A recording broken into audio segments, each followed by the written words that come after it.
नमस्कार, स्वागत है आप सभी का वाईफाई स्टडी में। Welcome to WiFi study, changing the way of learning. कैसे हैं आप सब लोग? तो दोस्तों यहाँ पे आज हम करने वाले हैं कुछ और क्वेश्चंस स्ट्रेंथ ऑफ मटेरियल से रिलेटेड। जैसा आपको पता है डेली हम यहाँ पे क्वेश्चंस करते हैं, तो जल्दी से शुरू करते हैं इस क्वेश्चंस के सिलसिले को। और दोस्तों इसके अलावा आपको बता दें 10 बजे जो अपनी वाईफाई स्टडी मेन चैनल के ऊपर क्लास होती है उसके अंदर हम पढ़ रहे हैं एनवायरमेंट इंजीनियरिंग। और एनवायरमेंट इंजीनियरिंग वहाँ चल रहा है, यहाँ पे अपने क्वेश्चन कर रहे हैं। हाईवे इंजीनियरिंग एसएससी के अंदर चल रहा है, यूपीपीएससी में स्ट्रेंथ ऑफ मटेरियल चल रहा है। तो अगर आप इंटरेस्टेड हो तो आप पढ़ सकते हैं, ठीक है। चलिए शुरू करें।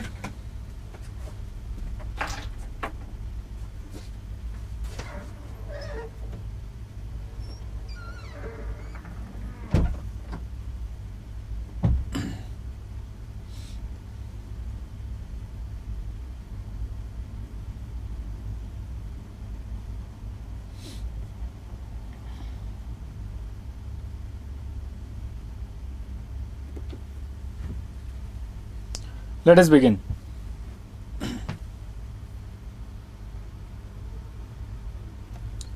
चलिए सबसे पहला क्वेश्चन कल हम 30 तक कर चुके थे। Next question, the ability of a material to absorb strain energy till the elastic limit. Elastic limit तक जो स्ट्रेन एनर्जी एब्जॉर्ब करता है, ये आपको कल भी बताया था। ये एक स्टैंडर्ड डेफिनेशन है, रेजिलेंस कहते हैं इसको। तो ऑप्शन ए आपका यहाँ पे करेक्ट आंसर हो जाएगा इस क्वेश्चन का। नेक्स्ट क्वेश्चन की ओर चलेंगे। Out of the following which is least elastic, जिसका कोफिशिएंट ऑफ जो यंग्स मॉड्यूलस ऑफ इलास्टिसिटी है, जिसका जितना कम होगा वो उतना ही कम लीस्ट इलास्टिक होता है। तो out of the given options इन सब में से रबर जो है उसका जो कोफिशिएंट ऑफ जिसका यंग्स मॉड्यूलस जो है सबसे कम होता है इनमें से, तो रबर जो है वो लीस्ट इलास्टिक होता है। Next question, a bar L metre long and having its area of cross section A is subjected to gradually applied tensile load W. The strain energy stored in the bar is given by. Strain energy हम किससे denote करते हैं?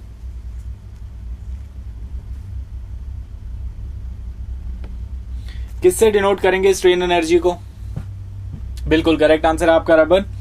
Strain energy हम किससे बताएंगे? Work done into, जितना work done होगा तो वर्क डन इनटू फोर्स। क्या लगाई आपने यहाँ पे? फोर्स जो होगी वो वेट हो जाएगा इसका, और जो वर्क डन आपने किया वो हो जाएगा इलोंगेशन, यानी कि डेल्टा एल की वैल्यू जो कि किसके बराबर आएगी? PL अपॉन AE या WL अपॉन AE या AE के बराबर आ जाएगी।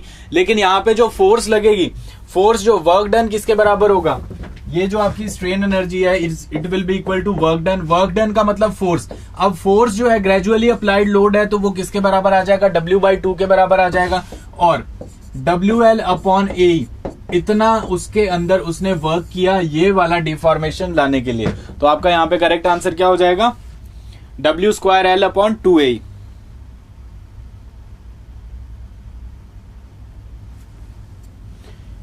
Option B correct answer. Next question, for a beam carrying a uniformly distributed load the strain energy will be maximum in the case if the beam is। strain energy maximum कब होगी? अगर वो beam कैसी हो? Propped होगी, fixed होगी, cantilever होगी या सिंपली सपोर्टेड होगी। जिसमें ज्यादा डिफ्लेक्शन आएगा मतलब क्या कि उसके अंदर ज्यादा स्ट्रेन एनर्जी होगी। डिफ्लेक्शन इन सब में से सबसे ज्यादा किसके अंदर आएगा? कैंटिलीवर के अंदर आएगा। तो ऑप्शन सी आपका जो है करेक्ट आंसर हो जाएगा यहाँ पे। Next question, the ability of a material to absorb energy till the breaking और रप्चर। ब्रेकिंग और रप्चर तक जितना एनर्जी वो स्टोर कर सकता है, ये भी एक पर्टिकुलर एक डेफिनेशन है मटेरियल की प्रॉपर्टी की। तो जो कि आपका क्या है? टफनेस को बताता है कि कितना एनर्जी एब्जॉर्ब कर लेता है वो विदाउट रप्चर, फेलियर के बिना कितनी एनर्जी अपने अंदर स्टोर करेगा, that is known as toughness. तो ऑप्शन यहाँ पे आपका बी करेक्ट आंसर हो जाएगा। नेक्स्ट क्वेश्चन की ओर चलते हैं। Poisson's ratio mu is defined as the ratio of, आपको बहुत बार बता चुके हैं पॉइजन्स रेशियो अलग अलग तरीके से क्वेश्चन पूछेगा आपसे। बस कुल मिला के बात ये है, लेटरल डायरेक्शन कौन सी हो जाएगी? जिस डायरेक्शन में फोर्स लग रहा है उसके परपेंडिकुलर वाली डायरेक्शन लेटरल हो जाती है। पॉइजन्स रेशियो में दो ही बातें ध्यान रखनी है, एक तो ये कि लेटरल अपॉन लॉन्गिट्यूडिनल होता है, लेटरल अपॉन लॉन्गिट्यूडिनल। फिर कंफ्यूजन किस में आता है? स्ट्रेस और स्ट्रेन में आता है। तो ये किस में होता है? Lateral strain upon longitudinal strain होता है। Lateral strain upon longitudinal strain. याद कैसे रख सकते हैं? सिंपल इस तरीके से याद रख लीजिए, कोई भी एक बार है, अगर इस बार के ऊपर आपने एक्स डायरेक्शन के अंदर इसके ऊपर अगर लोड लगाया तो एक्स डायरेक्शन में तो ये इलोंगेट हो जाएगी, इसकी लेंथ बढ़ जाएगी, लेकिन वाई और जेड डायरेक्शन के अंदर इसका इलोंगेशन जो है वो कम हो जाएगा, या ये कह लीजिए वाई और जेड के अंदर ये इसका जो साइज है, डायमेंशन रिड्यूस हो जाएंगे। वो किस कारण से होंगे? क्योंकि मटेरियल जो है वो एक्स डायरेक्शन में खिंच गया। यही जो चेंज है लेटरल डायरेक्शन में कितना स्ट्रेन आया विद रिस्पेक्ट टू लॉन्गिट्यूडिनल, ये आपका क्या बताता है? पॉइजन्स रेशियो बताता है। तो पॉइजन्स रेशियो जो है lateral strain upon longitudinal strain का रेशियो होता है। Next question. सो यहां पे transverse strain to axial strain, axial मतलब लेंथ की डायरेक्शन में, सेम वही बात है। नेक्स्ट क्वेश्चन क्या कह रहा है? Which of the following is a dimensionless quantity, इनमें से डायमेंशनलेस कौन सा है? तो change in dimension upon original dimension, तो क्या होता है ये हमारा? अगर आप बात करेंगे स्ट्रेन की, तो स्ट्रेन क्या होता है? अगर कोई मटेरियल है आपके पास, कोई बार कह लीजिए, इस बार की एक्स डायरेक्शन के अंदर, वाई डायरेक्शन, जेड डायरेक्शन के अंदर जो भी इसकी डायमेंशन है, एक्स के अंदर अगर आप उसको डिनोट कर लेंगे लेंथ है, ये वाली डायमेंशन जो है वो लेंथ है। अगर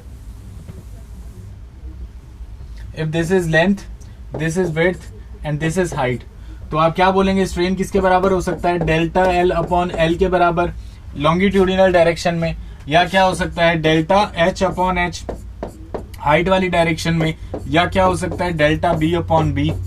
तो जो भी ऊपर भी मीटर नीचे भी मीटर, जो भी यूनिट है एक दूसरे से कैंसिल हो गई, डायमेंशन लेस हो गया, स्ट्रेन आपका करेक्ट आंसर हो जाएगा। Next question. The property of a material by which it gets permanent deformation under a load which is not recovered after removal of load is known as. कल भी आपको बताया था कि जो अगर आपने लोड हटा दिया उसके बाद भी उसके अंदर अगर डिफॉर्मेशन रह जाता है तो ऐसी प्रॉपर्टी को हम क्या कहते हैं? ऐसी प्रॉपर्टी को हम क्या कहते हैं?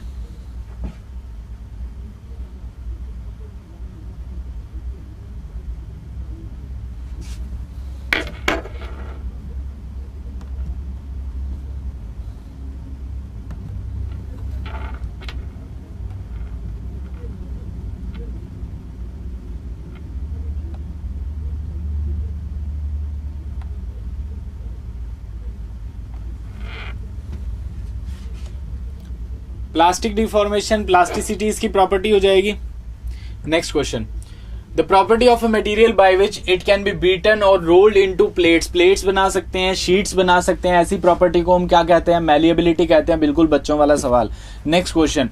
Poisson's ratio is defined as the ratio of, वही बात आ जाती है, लेटरल टू जो आपका लॉन्गिट्यूडिनल या लीनियर स्ट्रेन। तो यहाँ पे बस वर्ड्स का चेंज कर रखा है, कहीं स्ट्रेस कर दिया, कहीं लेटरल टू लॉन्गिट्यूडिनल, कहीं लेटरल टू लीनियर, बस कंफ्यूज करने के लिए आपको। Next question. Strain energy due to sudden axial load is given by, अगर लोड जो है वो सडनली अप्लाई हो रहा है तो दोस्तों दो केस आपके पास बनते हैं। पहला जो है वो है ग्रेजुअल लोडिंग का। तो ग्रेजुअल लोड अगर आप लगा रहे हैं, लोड धीरे धीरे लगा रहे हैं, तो वो लोड जीरो से लेके एक कोई अमाउंट जो आपकी है पी वहां तक लगेगा, जीरो से लेके पी तक लगेगा, तब जाके जो डिफॉर्मेशन है वो कितना आएगा? डेल्टा एल आएगा। तो लोड वर्सेस डिफॉर्मेशन कर्व के जो एरिया होता है ये आपको क्या बताता है? स्ट्रेन एनर्जी के बारे में बताता है। तो यहां अगर आप स्ट्रेन एनर्जी कैलकुलेट करेंगे तो वो किसके बराबर आ जाएगा? Half into delta L into P. ठीक है, ये किस केस में? अगर ग्रेजुअल लोडिंग है। अगर सडन लोडिंग है तो सडन लोड के केस में क्या होता है? अगर सडन लोड लग रहा है तो सडन लोड के अंदर क्या होगा? एकदम से जिस मोमेंट पे लोड एक्ट करना शुरू किया, इसी लोड पे यहां पे ही वैल्यू आ जाएगी P, और इससे जो डिफॉर्मेशन आएगा वो कितना आ जाएगा? डेल्टा एल आ जाएगा। तो लोड वर्सेस डिफॉर्मेशन कर्व का ये जो एरिया आएगा हमारे पास, ये कितना आ जाएगा? Delta L into P. तो स्ट्रेन एनर्जी कितनी आ जाएगी आपके पास? Delta into P. Option C आपका करेक्ट आंसर हो जाएगा। Next. The total number of elastic constant of an isotropic material are, isotropic material के आपसे अगर पूछा जाए और इंडिपेंडेंट की बात की जाए अगर, तो वो कितना हो जाएगा? 2 होंगे। ठीक है। Next. If the area of a section is in mm square and the distance of the center of area from a line is mm, then units of the moment of inertia of the section about the line expressed in. बिल्कुल बिल्कुल बच्चों वाला सवाल, 11th class का भी अगर कोई student है वो भी आपको बता देगा मोमेंट ऑफ इनर्शिया की यूनिट क्या होती है।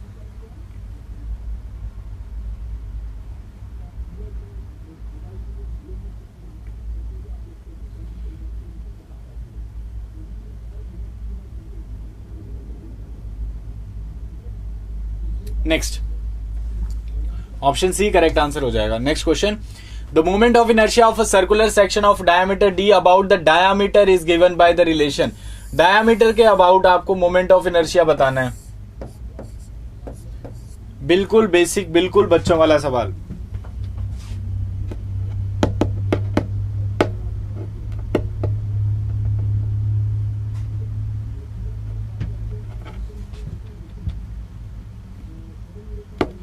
क्या हो जाएगा? Pi by 64 D raise to the power 4 C option बिल्कुल करेक्ट आंसर है आपका, बिल्कुल करेक्ट आंसर है pi by 64 D raise to the power 4। Next question, the moment of inertia of a triangular section of base B and height H about the axis through its CG and parallel to the base. CG के थ्रू जा रही है और parallel to the base. इस axis के about आपसे पूछा जा रहा है।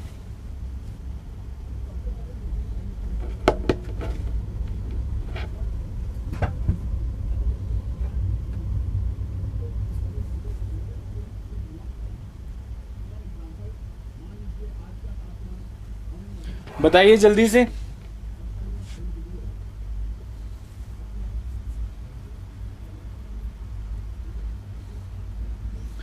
फोर्टी 45 का कोई सी कह रहा है, कोई ए कह रहा है।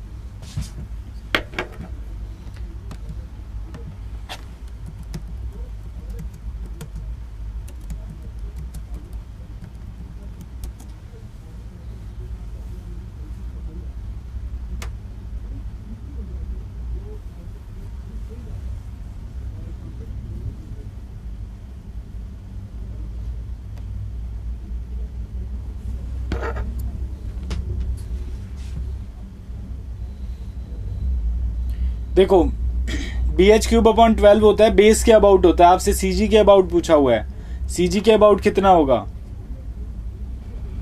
1/36 BH क्यूब होगा CG के अबाउट। इसके अबाउट अगर आपसे पूछ रहे हैं तो 1/36 BH क्यूब होगा। और अगर बेस के अबाउट पूछता है तो बेस के अबाउट कितना होता है? 1/12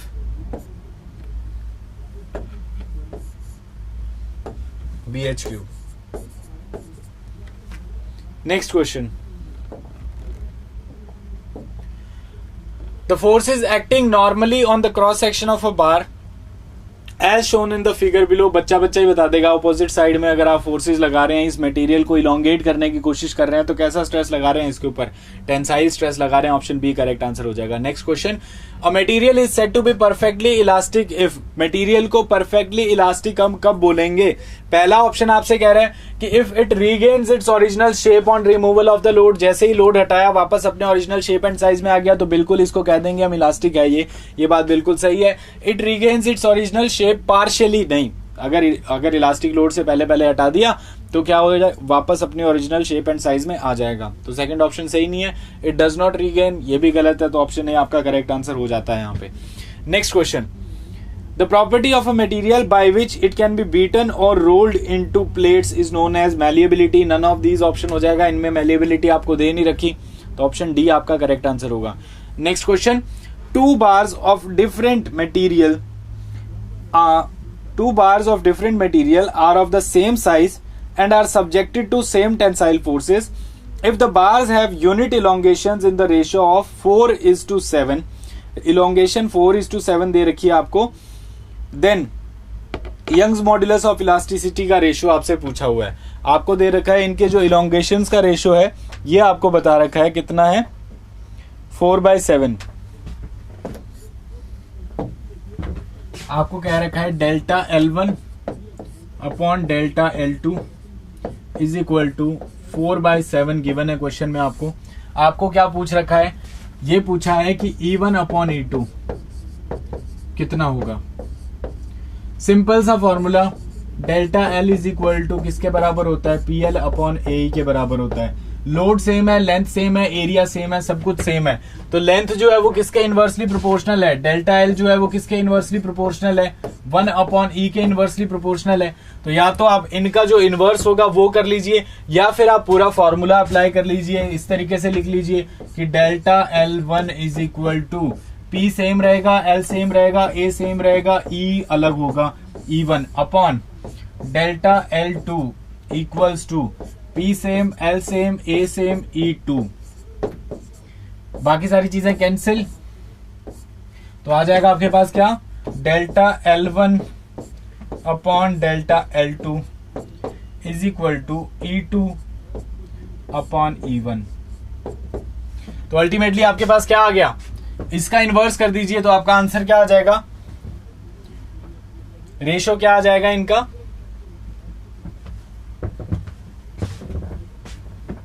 if the bars have unit elongation, इनसे आपको रेशो क्या मिल रहा है,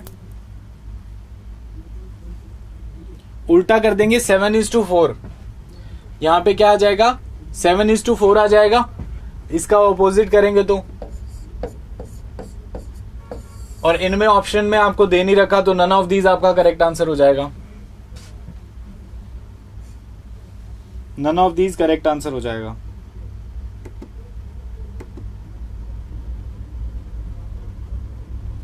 Next question. A material which obeys Hooke's law and is subjected to direct stress sigma naught at its elastic limit, which of the following statement is true? Elastic limit पे कौन सी statement इनमें से सही है? Strain जो है वो किसके बराबर है, सिग्मा नॉट अपॉन ई के बराबर है, ठीक है, क्या ये बात सही है या नहीं है? दूसरी बात, मैक्सिमम शियर स्ट्रेस जो है वो सिग्मा नॉट बाई 2 के बराबर होगा। तीसरा, strain energy is equal to किसके बराबर, sigma square upon 2e into V. Last है ऑल ऑफ द अबव।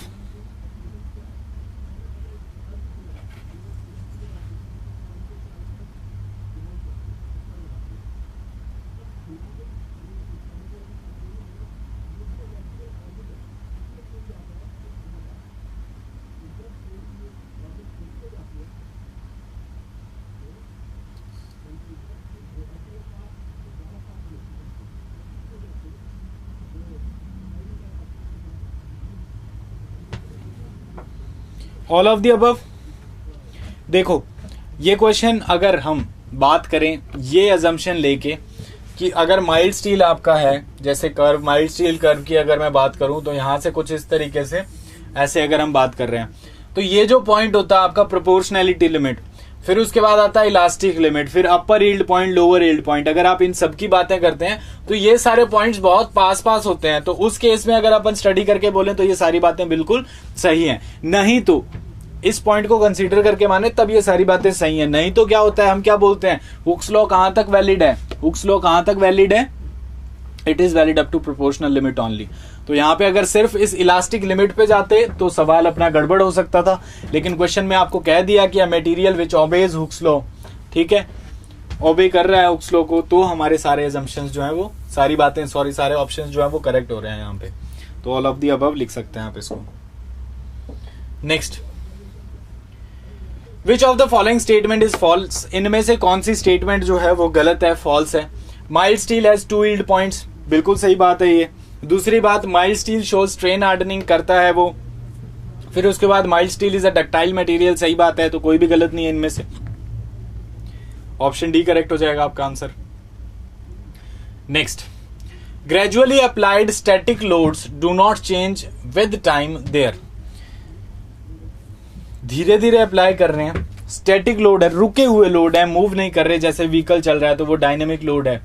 तो ग्रेजुअली अप्लाइड स्टैटिक लोड जो रुक जाएगा लोड, रुका हुआ लोड है, do not change with their time, time के साथ साथ क्या नहीं चेंज होता, मैग्नीट्यूड चेंज नहीं होगा ऑब्वियसली, जितना स्टैटिक है उतना ही रहेगा, डायरेक्शन क्या ही चेंज होनी है, मूव नहीं कर रहा, पॉइंट ऑफ एप्लीकेशन वहीं पे रख दिया, स्टैटिक है। तो all of the above correct answer हो जाएगा आपका next question, if a material has identical properties in all direction it is said to be, अगर सभी डायरेक्शन के अंदर आइडेंटिकल प्रॉपर्टीज है तो वो क्या होगा, होमोजीनियस होगा या फिर आइसोट्रॉपिक होगा, होमोजीनियस एंड आइसोट्रॉपिक होगा। कल भी आपको मैंने बताया था दोस्त कि अगर किसी भी पॉइंट के ऊपर खड़े हो जाएं आप अगर, और किसी भी डायरेक्शन में किसी एक पॉइंट पे खड़े हो गए, यानी कि गिवन पॉइंट पे खड़े हैं आप, और किसी भी डायरेक्शन में अगर देखेंगे और प्रॉपर्टी आपको सारी जगह सेम दिखाई देती हैं। अगर मैं बोलूं यहाँ E1 E1 E1, यहाँ दूसरे पॉइंट पे चले गए तो यहाँ पे अगर E2 तो इधर भी E2, इस तरफ भी E2, इस तरफ भी E2। तो at a given point and in any direction if the property is same the material is said to be isotropic. तो ऑप्शन सी आपका यहां करेक्ट आंसर होगा। Next question, if all the dimensions of a prismatic bar are doubled then the maximum stress produced in it under its weight will, stress के ऊपर क्या change आएगा ये बता दीजिए, स्ट्रेस पे क्या चेंज आएगा। अब इस क्वेश्चन को थोड़ा सा ध्यान से देखना है, ज्यादा इसमें ऐसी कहानी नहीं है कि फॉर्मूला ही नहीं याद मुझे तो स्ट्रेस का क्या फॉर्मूला था।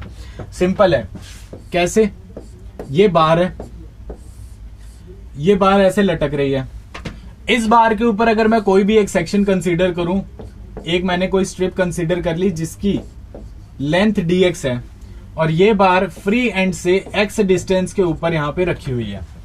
इस बार के ऊपर अगर मैं बात करूं कि यहां पे इस स्ट्रिप के ऊपर जो लोड लग रहा होगा वो किसकी वजह से लग रहा होगा, जितना इसके नीचे वेट लगा हुआ है, जितना इसके नीचे अगर वेट लगा हुआ है और इसका क्रॉस सेक्शन एरिया अगर a है तो मैं कह दूंगा कि ये जो सेक्शन मैंने कंसीडर किया है xx, इस xx सेक्शन के ऊपर जो लोड लग रहा है pxx वो किसके बराबर होगा, वो बराबर होगा जितना वेट लग रहा है इस xx सेक्शन के नीचे।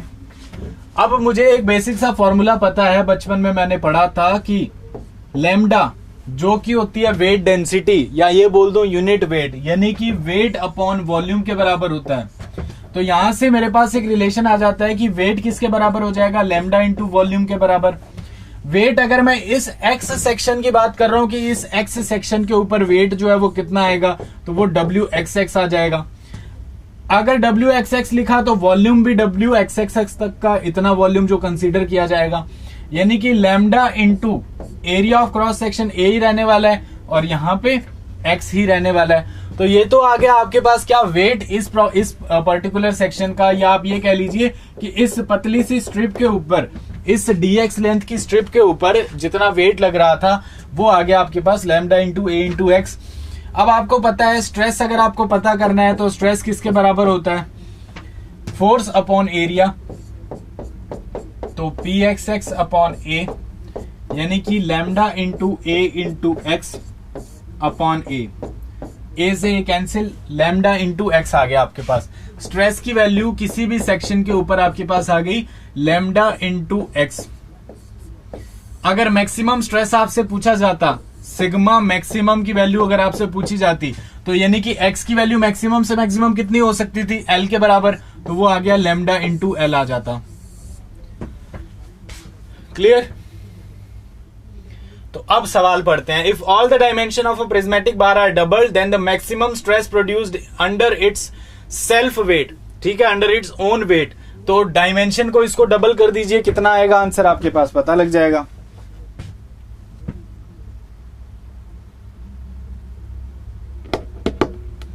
डबल करेंगे, लेंथ या फिर एक्स के डायरेक्टली प्रोपोर्शनल है, डबल करेंगे तो 2 टाइम्स हो जाएगा। Increase two times, increase by लिखा होता तो गलत हो जाता अपना ये answer.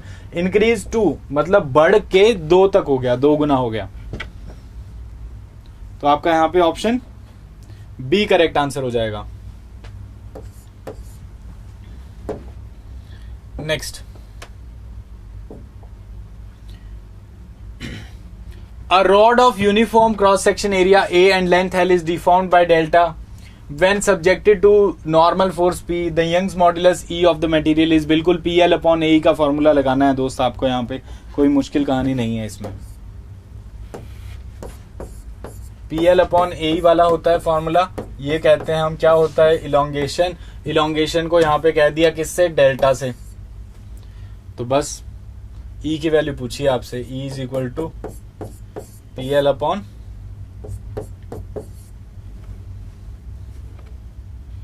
Next question. Among the following identify the dimensionless quantity. इनमें से डायमेंशनलेस क्वांटिटी स्ट्रेन होती है, बार बार वही सवाल आ रहा है घूम फिर के।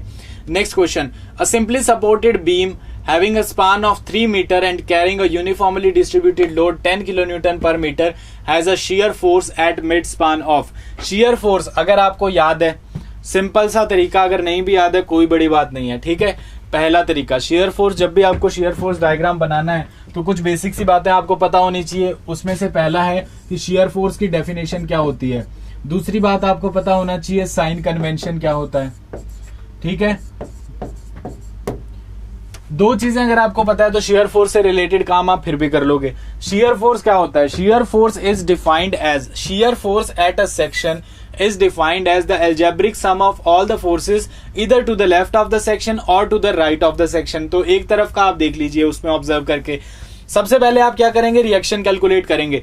टोटल लोड इसके ऊपर कितना लग रहा है, टोटल लोड की अगर मैं बात करूं, टोटल लोड इस पे लग रहा है 10 इंटू 3, तो आ गया आपके पास 30 किलो न्यूटन आ गया टोटल लोड। यानी कि जो रिएक्शंस आएंगी वो रिएक्शन कितनी आएगी, इस तरफ 15 किलो न्यूटन और इस तरफ भी कितना 15 किलो न्यूटन, यही आएगी। अब आपको पता है साइन कन्वेंशन के अकॉर्डिंग क्या बोलते हैं, अब right upward negative, right upward negative किसी सेक्शन के, अगर आप यहां पे सेक्शन पे खड़े हो गए और राइट साइड में देख रहे हो तो अपवर्ड फोर्स क्या होगी, नेगेटिव होगी। नेगेटिव होगी या नहीं होगी?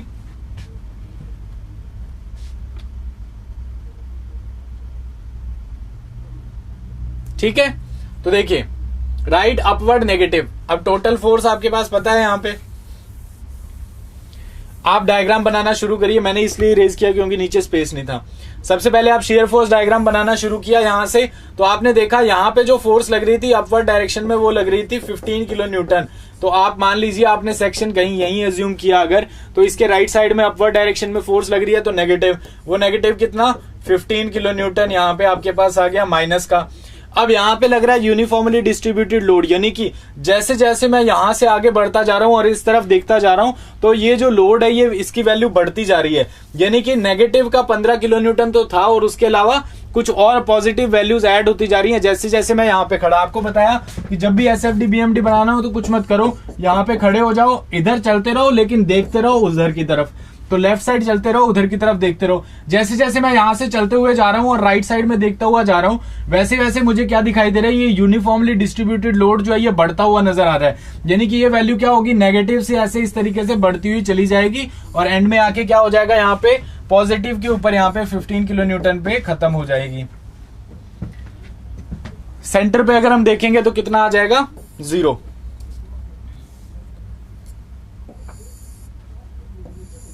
सेंटर पे ये फोर्स कितनी आएगी, 0।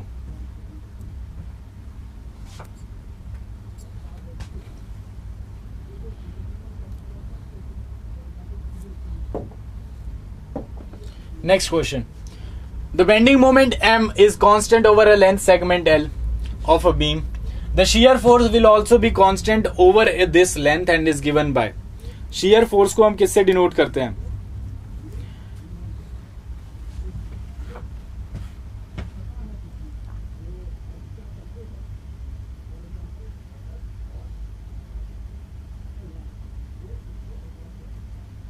देखो बेंडिंग मोमेंट जो होगा, बेंडिंग मोमेंट का डिफरेंशिएशन करते हैं तो क्या आएगा, हमारे पास शेयर फोर्स आता है। या आप ये कह लीजिए जब बेंडिंग मोमेंट कांस्टेंट होता है तो शेयर फोर्स क्या होती है, 0 होती है। बिल्कुल सिंपल सा फॉर्मूला अपने पास कि बेंडिंग मोमेंट अगर कांस्टेंट, शेयर फोर्स जो है उस केस में हमें क्या मिलेगी, 0 मिलेगी। या अगर इसके उल्टा बात करें अगर हम कि जब शेयर फोर्स इक्वल्स टू 0 है तो बेंडिंग मोमेंट आपको कांस्टेंट मिलने वाला है। Next question, in a cantilever beam with uniformly distributed load the shear force varies along। shear force कैसे वेरी करता है, तो आपको कुछ नहीं करना दोस्त, इसमें क्या करिए, एक सेक्शन कंसीडर कर लीजिए। जैसे आपके पास ये कैंटिलीवर बीम है, इस कैंटिलीवर बीम में क्या लग रहा है, यूनिफॉर्मली डिस्ट्रीब्यूटेड लोड लग रहा है। तो आपको क्या करना है, बस शेयर फोर्स कैसे वेरी कर रहा है ये बताना है। तो आपने क्या किया, फ्री एंड से x डिस्टेंस के ऊपर एक सेक्शन कंसीडर कर लिया XX। ये सेक्शन कंसीडर किया आपने, इस सेक्शन के ऊपर आपको बतानी है शेयर फोर्स। तो याद करो वो फॉर्मूला शियर फोर्स का, व्हाट इज फॉर्मूला नहीं डेफिनेशन बोल लीजिए। डेफिनेशन क्या होती है शियर फोर्स की? Shear force at a section is defined as algebraic sum of all the forces इधर to the right of the section or to the left of the section. तो आप right side में देख लीजिए कितनी force लगेगी। अगर इसकी इंटेंसिटी है W न्यूटन पर मीटर, तो आप क्या बोलेंगे इसको मल्टीप्लाई करिए इससे, कितना आ जाएगा? W इंटू एक्स आ जाएगा, W इंटू एक्स आ जाएगा। राइट साइड में नीचे की तरफ लग रहा है तो पॉजिटिव हो जाएगा। तो ये कैसे वेरी कर रहा है? Shear force is directly proportional to length, linearly vary कर रहा है, तो लीनियर लॉ आपका करेक्ट आंसर हो जाएगा। Next question, the bending equation is written as, bending equation कैसे लिखते हैं? बिल्कुल बच्चों वाला सवाल। आपके पास होता है एम का phone, m by I is equal to sigma by y is equal to E by R।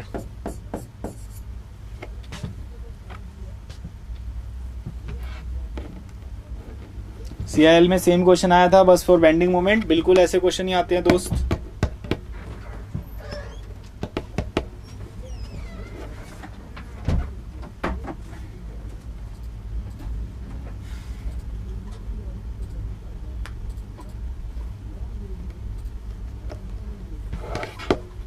Next,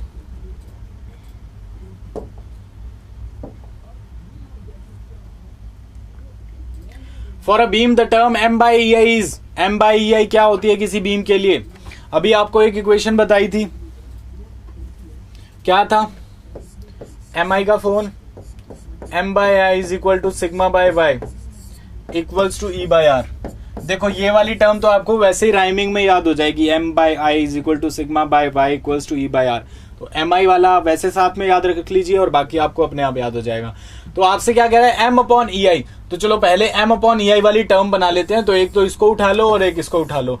इन दोनों को आप देखोगे तो m अपॉन ई आई अगर आप लिखेंगे तो वो किसके बराबर आ जाता है? 1 अपॉन आर। तो 1 अपॉन रेडियस क्या कहलाता है? कर्वेचर कहलाता है। Clear? Next,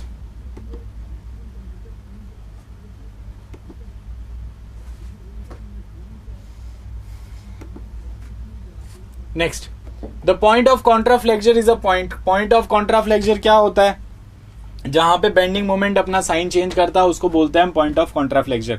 next question, the shear force at a point of contraflexure in the following beam is. Shear force यहां पे आपसे पूछा जा रहा है जहां पे पॉइंट ऑफ कॉन्ट्राफ्लेक्चर है कितना होगा? कितना होगा?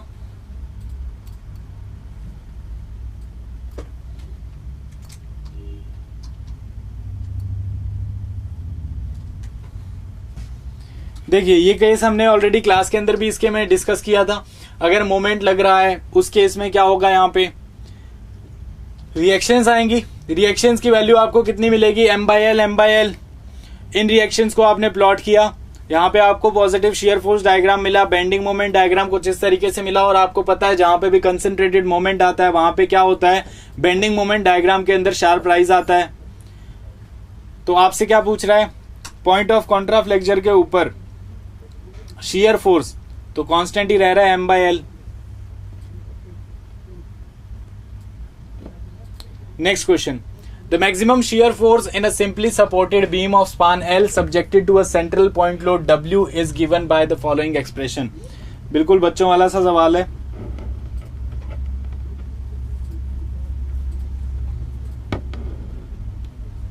यहां पे सिंपली सपोर्टेड बीम दे रखी है, इस पे लग रहा है लोड W। रिएक्शंस कितनी आ जाएंगी? W by to. Shear force diagram बना लीजिए। इस सेक्शन पे खड़े होकर राइट साइड में देखा अपवर्ड में लग रहा है तो राइट अपवर्ड क्या हो जाएगा? नेगेटिव। W बाई टू यहाँ पे चले, फिर यहाँ आके देखा इस सेक्शन से थोड़ा सा लेफ्ट होके देखा तो राइट साइड में डाउनवर्ड फोर्स लग रहा है। तो कुछ ऐसा क्या पूछ रहा है सवाल में आपसे? The maximum shear force in a simply supported beam of span L subjected to central point load W is given by the expression. W by two हो जाएगा।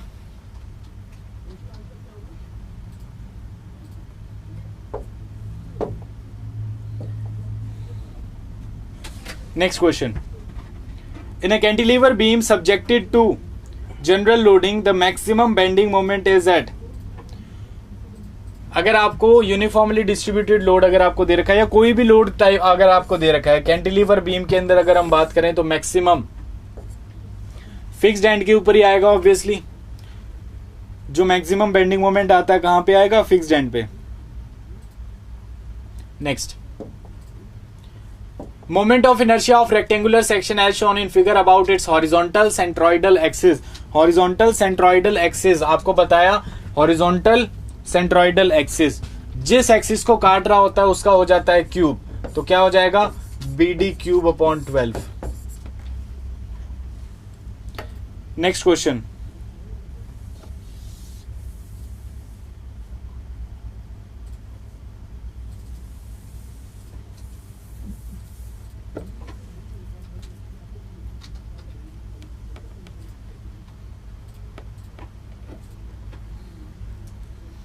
in a simply supported beam of span L subjected to a uniformly distributed load UDL of intensity W kilonewton per meter over its entire length, the maximum bending is given by WL square upon 8। बिल्कुल बच्चों वाला सवाल as it is standard result। Next question और last question आज का, the shape of bending moment diagram in a beam subjected only to uniformly distributed load. अगर uniformly distributed load आ रहा है तो शेप जो होगा बेंडिंग मोमेंट डायग्राम का उसका क्या होगा? Let us take an example of cantilever beam. इसके ऊपर लग रहा है यूनिफॉर्मली डिस्ट्रीब्यूटेड लोड। कोई एक सेक्शन कंसीडर करो which is at a distance of x from free and इस सेक्शन x के ऊपर हम स्टडी करने जा रहे हैं मोमेंट जो है वो कितना होगा। तो अगर मैं बात करूं इसकी इंटेंसिटी अगर आपको दे रखी है W न्यूटन पर मीटर दे रखी है तो mxx किसके बराबर हो जाएगा? इसका लोड, तो W into x multiplied by distance. कितने डिस्टेंस के ऊपर? इस एक्सिस से कितने डिस्टेंस पे लग रहा है? तो वो लग रहा है x/2 के ऊपर। ओवरऑल ये बीम को क्या करवाने की कोशिश करवाएगा? हॉग करवाने की कोशिश करेगा, इसलिए नेगेटिव साइन। तो आपके पास क्या एक्सप्रेशन आ गया? -WX² upon 2। यानी कि कैसे वेरी कर रहा है ये? पैराबोलिकली। क्लियर? चलिए आज के लिए इतना ही दोस्तों। कल मिलते हैं शाम को 9 बजे क्वेश्चंस के लिए सेम इसी टाइम पे। और अभी 10 बजे वाईफाई स्टडी मेन चैनल के ऊपर अपन पढ़ेंगे एनवायरमेंट इंजीनियरिंग, जिसके अंदर हमने कल डिजाइन ऑफ सेडिमेंटेशन टैंक की बात की थी, उससे आगे अपने उसको स्टडी करने वाले हैं अपन। तो मिलते हैं वहां पे शार्प 10 बजे। Thank you so much for being with wifi study studios. इसके अलावा लाइक और शेयर जरूर कर दीजिए अभी तक अगर आपने इस वीडियो को नहीं किया है तो। एक इंपॉर्टेंट अनाउंसमेंट और भी है कि आपको नीचे डिस्क्रिप्शन के अंदर एक लिंक मिलेगा जिसके अंदर आपको गेट का जो चैनल है अनअकैडमी गेट वो मिल जाएगा। वहां पे यूट्यूब की क्लासेस ऑलरेडी स्टार्ट हो चुकी हैं, आप ज्वाइन करना चाहें तो आप कर सकते हैं। और यहाँ पे जो अभी दोस्तों मैं आपको यहाँ पे वाईफाई स्टडी मेन चैनल पे और वाईफाई स्टडी स्टूडियोज के ऊपर पढ़ा रहा हूँ, लेकिन जल्दी वहां पे भी अपने क्लासेस लेंगे गेट और ESC के लिए भी, तो आप वहां पे ज्वाइन कर सकते हैं साइड बाय साइड। ठीक है दोस्तों, तो मिलते हैं 10 बजे वाईफाई स्टडी मेन चैनल के ऊपर। Thank you so much.